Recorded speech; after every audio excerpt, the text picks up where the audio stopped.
ایک قوم جس پر اللہ نے برکت برسا رکھی تھی، زرخیز زمین، بھرے ہوئے گودام، محل جو دھوپ سے چمکتے تھے، بازار جہاں سونا ہاتھ بدلتا تھا، اور پھر بھی ان کے دل خالی تھے۔ انہیں لگتا تھا اگر اللہ ہم سے ناراض ہوتا تو ہمیں یہ مال اور دولت نہ دیتا۔ تب اللہ نے ان کے درمیان ایک نبی بھیجا، نہ تاج نہ لشکر، بس حق کے لفظوں کے ساتھ۔ یہ بت تمہیں فائدہ نہیں دے سکتے۔ مگر جب اس قوم نے حد سے بڑھ کر انکار کیا اور نبی کے صبر کا پیمانہ چھلک گیا، تو پھر آسمان نے فیصلہ سنا دیا، سمندر بولنے لگا۔ جہاں نہ زندگی کا یقین تھا، نہ لازوالیت کا،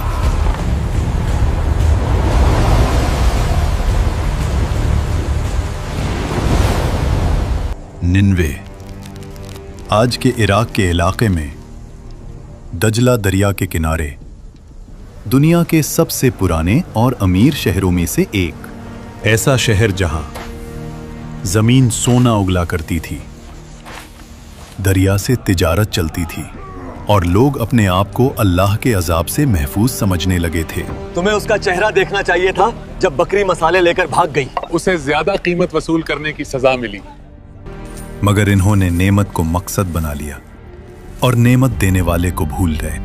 یہ وہ قوم تھی جو حضرت لوط علیہ السلام کے بعد آئی تھی، اور وقت کے ساتھ پھر سے غرور، نفس اور دنیا میں ڈوب گئی۔ قرآن کے مطابق یہ لوگ شرک اور گمراہی میں مبتلا ہو چکے تھے۔ اللہ کو چھوڑ کر مخلوق سے مدد مانگنا، بتوں کو طاقت کا سرچشمہ سمجھنا، اور کہنا یہ ہمیں اللہ کے قریب کرتے ہیں۔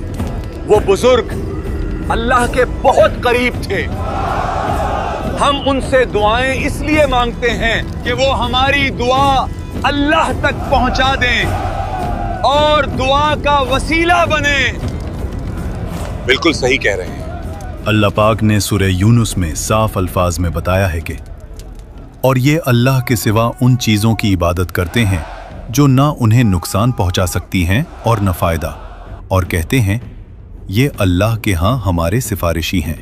اور سورہ الاحقاف میں آیا ہے کہ اس سے زیادہ گمراہ کون ہو سکتا ہے جو اللہ کے سوا اسے پکارے، جو قیامت تک اسے جواب نہیں دے سکتا، اور وہ ان کی دعا سے بالکل بے خبر ہیں۔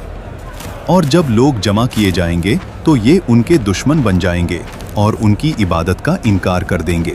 اسی شہر میں اللہ اپنے نبی کو بھیجتا ہے، حضرت یونس علیہ السلام۔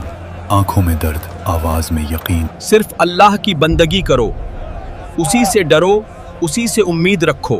لوگ ہنس دیتے، ڈریں؟ پر کیوں؟